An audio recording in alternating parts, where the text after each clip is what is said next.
네, 우리 다 함께 하나님의 말씀 마태복음 6장 24절에 있는 말씀을 찾아서 보겠습니다. 마태복음 6장 24절에 있는 말씀입니다. 찾으셨으면 우리 다 함께 같이 읽도록 하겠습니다. 마태복음 6장 24절 함께 읽겠습니다. 시작. 한 사람이 두 주인을 섬기지 못할 것이니 혹 이를 미워하고 저를 사랑하거나 혹 이를 중히 여기고 저를 경히 여김이라. 너희가 하나님과 재물을 겸하여 섬기지 못하느니라. 네, 오늘 저는 여러분과 함께 두 주인이라고 하는 제목으로 말씀을 나누도록 하겠습니다. 여러분, 제가 지금은 이제 담임 목사로 이제 장구한교회를 섬기고 있기 때문에 별 문제가 되지 않고 있습니다만, 제가 부목사로서 이제 교회를 섬겼을 때에는 가끔씩 참 곤란한 일들이 많이 있었습니다. 제가 부목사로서 이제 교회에서 담임 목사님을 섬기고 또 교회 성도님들을 섬겼을 때에는 가끔씩 등에서 이 식은땀이 흐르고 또 뭘 어찌해야 할지를 알지 못했던 그런 곤란한 상황을 가끔 겪었었는데요. 여러분, 그런 곤란한 상황이 어떤 상황이었는가 하면 바로 담임 목사님과 교회 성도님들 가운데 의견이 충돌하게 되었을 경우였습니다. 담임 목사님은 교회의 어떤 일을 이렇게 진행하기를 원하셨고 또 교회 장로님은 저렇게 하기를 원하셔서 그렇게 담임 목사님과 교회 장로님 사이에 의견이 일치하지 않을 때가 있었습니다. 그런데 그렇게 의견이 일치하지 않으면 그 담임 목사님과 장로님이 서로가 의견을 맞춰서 일을 진행하면 되는데 꼭 한 번씩 담임 목사님과 장로님 그 사이에 있는 부목사인 저에게 어떠한 의견이 더 나은지를 두 분이 확인받고 싶어 하시는 것입니다. 담임 목사님은 저에게 다가오셔서 본인의 의견이 왜 옳은지를 설명을 하시고 또 저는 어떻게 생각하고 있는지를 담임 목사님이 저에게 물으시는 것입니다. 또 장로님도 저에게 다가오셔서 장로님의 의견이 왜 옳고 타당한지를 저에게 설명하시면서 부목사님은 어떻게 생각하냐고 저에게 물으시는 것입니다. 여러분, 고래 싸움에 이 새우등 터진다고 하는 말이 바로 이럴 때에 사용하는 말이라고 하는 사실을 제가 그때 깨닫게 되었습니다. 여러분, 담임 목사님과 장로님 사이에 의견이 충돌되었는데 그 두 분이 다 저에게 와서 누구의 의견이 옳은지를 물어보는 것입니다. 여러분, 저는 이때에 그분들의 그 이야기와 말을 제가 어떻게 이해하게 되었는가 하면 부목사님은 지금 누구의 편입니까? 라고 하는 말로 제가 이해가 되었습니다. 의견이 옳고 그름과는 상관없이 저는 누구의 편을 들어줄 것이냐? 너는 누구의 편을 들 것이냐?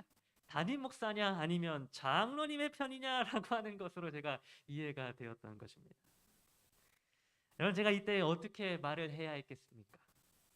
담임 목사님의 의견이 옳다고 이야기를 해야 했겠습니까? 아니면 장로님의 의견이 옳다고 이야기를 해야 했겠습니까?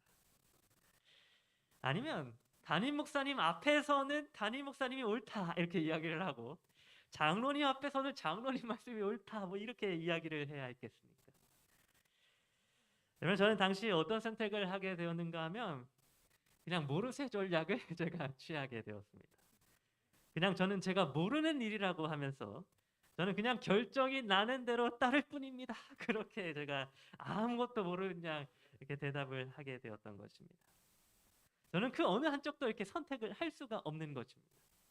목사님을 선택하게 되면 장로님으로부터 서운하다는 이야기를 듣게 되고 장로님을 선택하게 되면 또 담임 목사님으로부터 서운하다는 이야기를 제가 듣게 되는 것입니다. 그래서 저는 당시에 아무런 힘도 없는 전도사 혹은 부목사였기 때문에 그냥 고래 싸움에 새우등이 터지면서 모르는 일이라고 하면서 어느 한쪽을 선택하는 일을 제가 이렇게 회피하게 되었던 것입니다. 여러분, 우리가 인생을 이렇게 살아가다 보면 이렇게 어느 한쪽을 선택해야만 하는 순간이 다가오게 됩니다.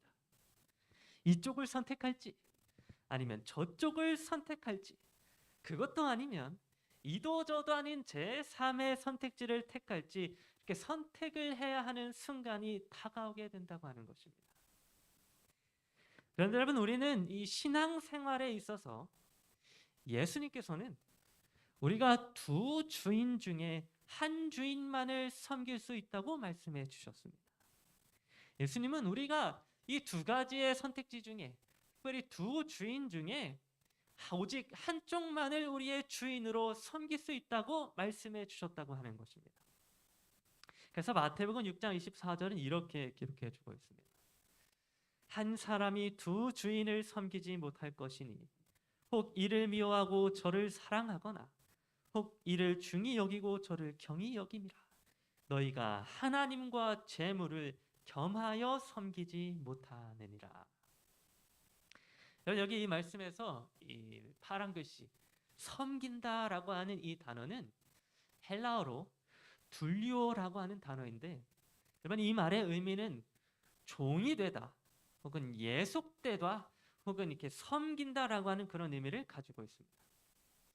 그러면 여러분, 여기에서 이 한 사람이 주인을 섬긴다라고 하는 것은 그 주인을 그저 아주 가끔씩 섬기거나 혹은 가끔씩 복종을 하거나 하는 그런 섬김과 복종을 이야기하는 것이 아니라 한 주인의 완전한 종이 되고 또 완전한 노예가 되어서 완전하게 주인의 소유물이 되고 항구적이고 또 전적으로 주인을 섬기는 것을 의미해 주고 있는 것입니다. 그런데 이렇게 한 주인의 종이 되고 또 그 주인을 전적으로 섬기는 자가 되면 결코 그 주인 외에 다른 사람을 주인으로 모실 수가 없게 된다고 성경은 기록해 주고 있었습니다.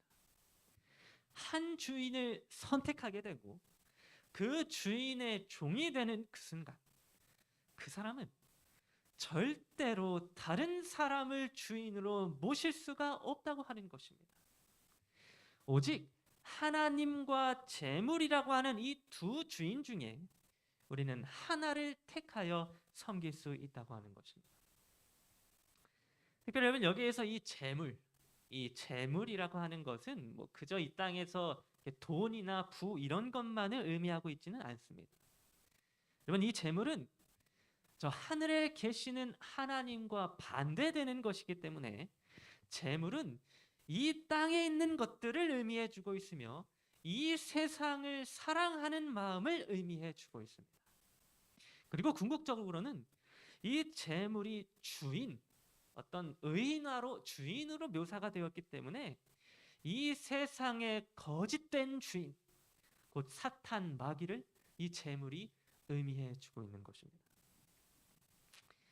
여러분, 하나님과 사탄 마귀는 결코 둘이 섞일 수가 없으며 그 두 주인이 완전히 반대되기 때문에 이 두 주인을 우리가 겸하여서 섬길 수가 없습니다.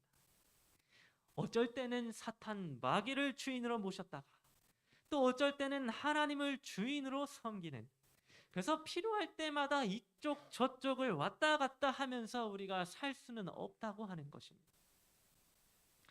여러분, 출애굽기 3장 5절을 보게 되면 이러한 말씀이 기록되어져 있는 것을 볼 수 있습니다. 하나님이 이르시되 이리로 가까이 오지 말라. 내가 선 곳은 거룩한 땅이니 내 발에서 신을 벗으라. 여러분, 이 말씀은 우리가 다 잘 알고 있듯이 하나님이 이 떨기나무 가운데에서 모세에게 나타나셨을 때 하셨던 말씀입니다. 하나님이 모세를 부르실 때에 이 모세로 하여금 신을 발에서 벗도록 하셨던 것입니다. 그리고 모세는 이 말씀에 순종하여서 그의 신을 벗고 하나님의 부르심을 입게 되었습니다. 그런데 여러분, 이때에 모세가 발에서 신을 벗을 때에 모세는 두 쪽 신을 모두 다 벗었습니다. 다시 말해서 모세는 그가 신고 있었던 신을 한쪽만 벗어놓았던 것이 아니라 양쪽 신 모두를 다 벗고 하나님 앞으로 나아가게 되었다고 하는 것입니다. 여러분, 오늘날 굉장히 많은 사람들이 하나님 앞으로 나아오길 원하면서 한쪽 신만 벗기를 원하고 있습니다. 내 인생의 절반은 하나님을 사랑하고 하나님을 섬기는 일에 헌신하기를 원하지만 나머지 내 인생의 절반은 하나님과는 상관없이 이 세상의 것들을 사랑하며 이 세상 것들을 누리며 살아가기를 원한다고 하는 것입니다. 그래서 한쪽 신은 하나님 앞에 벗을 수 있지만 나머지 한쪽 신은 여전히 벗지 않으면서 이 세상에 내 마음을 두면서 그렇게 세상과 하나님 이 두 주인을 겸하여서 섬기며 살아가길 원한다고 하는 것입니다.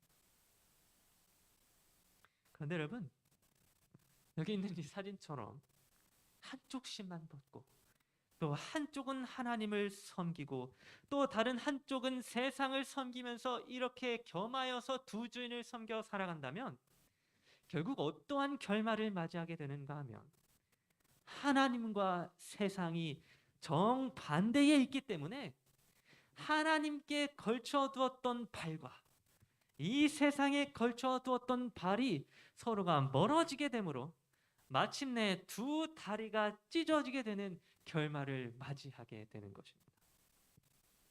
즉 우리는 결코 하나님과 이 세상을 겸하여 섬길 수가 없다고 하는 것입니다.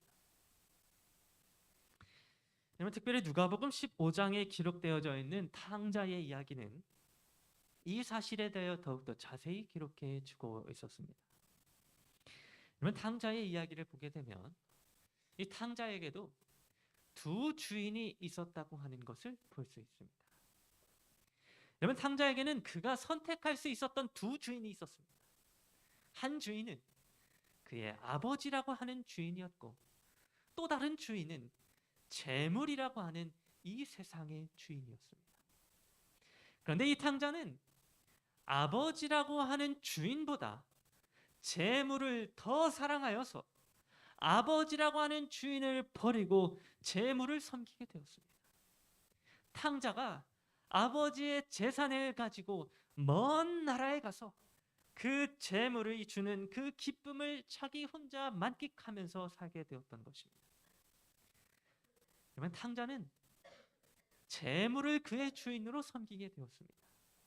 아버지라고 하는 주인 대신에 이 세상 재물을 자신의 주인으로 섬기고 그 주인의 종이 되었다고 하는 것입니다. 그래서 누가복음 15장 15절은 탕자가 이 세상 주인의 종이 되었다고 하는 사실에 대하여 이렇게 기록해 주고 있었습니다. 가서 그 나라 백성 중 한 사람에게 붙여 사니 그가 그를 들러 보내어 돼지를 치게 하였는데. 여러분, 탕자가 먼 나라에서 그의 재물을 다 낭비하고 없앤 이후에 그 먼 나라 사람 중 한 사람에게 붙여서 살게 되었다고 성경은 기록해 주고 있었습니다. 여러분, 여기에서 이 붙여 살게 되었다고 하는 이 말은 탕자가 그 사람의 종이 되었고 그 사람을 주인으로 모시게 되었다고 하는 것을 의미해 주고 있는 것입니다. 그런데 이것은 탕자가 아버지라고 하는 주인을 섬기지 않으므로 재물이라고 하는 이 세상의 주인, 곧 사탄 마귀의 종이 되었음을 나타내 주고 있는 것이었습니다. 여러분, 탕자는 세상을 주인으로 섬기게 되었습니다. 아버지와 재물이라고 하는 그 두 주인 중에 재물이라고 하는 주인을 탕자는 선택해서 섬기게 되었고 그 결과 탕자는 모든 것을 잃고 돼지를 치면서 돼지들의 먹이나 먹으면서 살아가는 그러한 초라한 신세가 되었던 것입니다. 여러분, 여기에서 우리가 주목해야 할 점은 무엇인가 하면 이 탕자의 아버지가 있었던 그 집과 그가 새롭게 모시게 되었던 이 세상의 주인은 서로가 아주 멀리 떨어져 있었다고 하는 것입니다. 성경은 그 거리가 먼 나라라고 표현을 해줌으로써 상당히 멀리 떨어져 있었음에 대하여 기록해 주고 있는 것입니다. 여러분, 탕자는 아버지를 주인으로 섬기면서 동시에 재물을 주인으로 섬길 수가 없었습니다.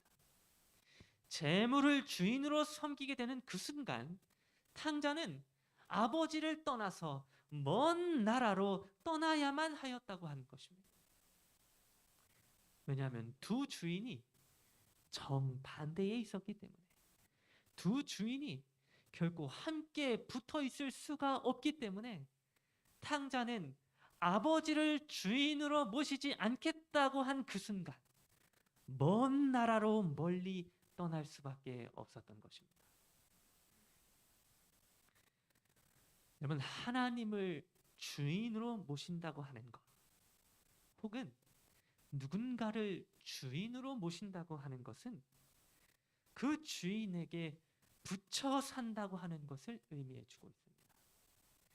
내가 하나님을 주인으로 모신다면 그 하나님과 붙어서 살겠다고 하는 것을 의미해 준다고 하는 것입니다. 또 내가 재물을 주인으로 모신다고 하면 내가 이 세상 재물과 붙어서 살겠다고 하는 것을 의미해 주는 것입니다. 주인의 종은 주인과 붙어 사는 자들입니다. 주인과 멀리 떨어져서 지내는 것이 아니라 주인과 같이 붙어 있고 그 주인의 곁에서 일하는 자들이 바로 종이자 섬기는 자들인 것입니다. 그래서 여러분, 탕자가 이 세상 재물을 주인으로 섬기기를 포기하고 마침내 다시 아버지를 주인으로 모시고자 선택하였을 때에 탕자는 어디를 향하여 갈 수밖에 없었는가 하면 아버지가 있는 아버지의 집으로 향할 수밖에 없었습니다. 그가 먼 나라에 떨어져 있었기 때문에, 그가 아버지와는 정반대의 위치에 있었기 때문에 아버지를 자신의 주인으로 모시기 위해서는 다시 아버지가 있는 곳으로 자신의 발걸음을 옮길 수밖에 없었던 것입니다. 한 주인을 섬긴다고 하는 것은 그 주인과 붙어서 사는 것이기 때문에, 그 주인과 붙어 있어야 하는 것이기 때문에 탕자는 아버지가 있는 곳을 향하여 그의 발걸음을 향하게 하였던 것입니다. 여러분, 오늘 우리는 어디에 붙여 살고 있습니까? 오늘 우리는 누구를 우리의 주인으로 모시면서 살아가고 있습니까? 오늘 우리는 우리의 아버지이신 하나님께 붙여 살고 있습니까? 아니면 이 세상의 왕 사탄 마귀를 주인으로 모시면서 이 세상에 붙여 살고 있습니까? 여러분, 이 두 주인은 서로가 너무나도 멀리 떨어져 있기 때문에, 서로가 반대되는 위치에 있기 때문에 우리가 동시에 섬길 수가 없습니다. 우리는 두 주인을, 세상과 하나님을 동시에 섬길 수 없다고 하는 것입니다. 그러므로 우리는 이 두 주인 중에, 하나님과 세상이라고 하는 이 두 주인 중에 한 주인을 선택해서 전적으로 섬기며 살아야 하는 것입니다. 여러분, 예수님은 오늘 저와 여러분들의 주인이 되기 위하여 오늘 우리를 종으로 삼고 우리를 자녀로 삼으며 우리와 붙여 살기 위하여 값을 주고 우리를 사신 분이셨습니다. 고린도전서 6장 19절부터 20절에 있는 말씀은 그 사실에 대하여 이렇게 기록해 주고 있습니다. 너희는 너희 자신의 것이 아니라 값으로 산 것이 되었으니 그런즉 너희 몸으로 하나님께 영광을 돌리라. 여러분, 예수님은 십자가에 달려 피를 흘려 주심으로 우리의 죄의 값을 모두 대신 지불하여 주셨습니다. 사실은 내가 죄의 값을 지불해야만 했는데, 내가 죄의 삭슨 사망이라고 하는 이 말씀대로 내 자신의 사망으로 죄의 값을 지불해야만 했는데, 예수 그리스도께서는 그분 자신의 피를 값으로 지불하심으로 오늘 우리들을 값으로 사신 바 되었던 것입니다. 여러분, 예수님은 그분의 십자가의 피로 오늘 저와 여러분들을 사셨습니다. 우리들의 죄의 값을 대신 지불하여 주심으로 우리는 예수 그리스도라고 하는 분에게 사신 바 되었다고 하는 것입니다. 그래서 여러분, 예수 그리스도의 십자가를 우리가 바라볼 때에 우리는 누가 우리 자신의 주인이 되어야 하는지를 분명하게 알 수 있습니다. 나를 위하여 십자가에 달려 피 흘려 죽으신 예수님을 바라볼 때에, 그분이 나를 위하여 지불하여 주신 그 값을 내가 생각할 때에 우리는 결코 예수님이라고 하는 주인을 떠나서 이 세상을 주인으로 삼을 수가 없는 것입니다. 그럼 오늘 저와 여러분 모두가 이러한 예수님을 우리들의 주인으로 모시고 이러한 예수님께 붙어 있으며 이러한 예수님을 섬기며 살아가는 저와 여러분 모두가 되기를 간절히 바랍니다. 한쪽 신만 벗고 한쪽 신은 여전히 신은 채 세상과 하나님을 동시에 섬기고자 하는 것이 아니라 우리의 두 발을 모두 돌려서 오로지 하나님을 우리의 주인으로 삼으며 우리의 아버지께로 돌아가 그분의 집에서 붙어 살게 되는 그러한 저와 여러분 모두가 되기를 간절히 바라면서 오늘 말씀을 마치도록 하겠습니다.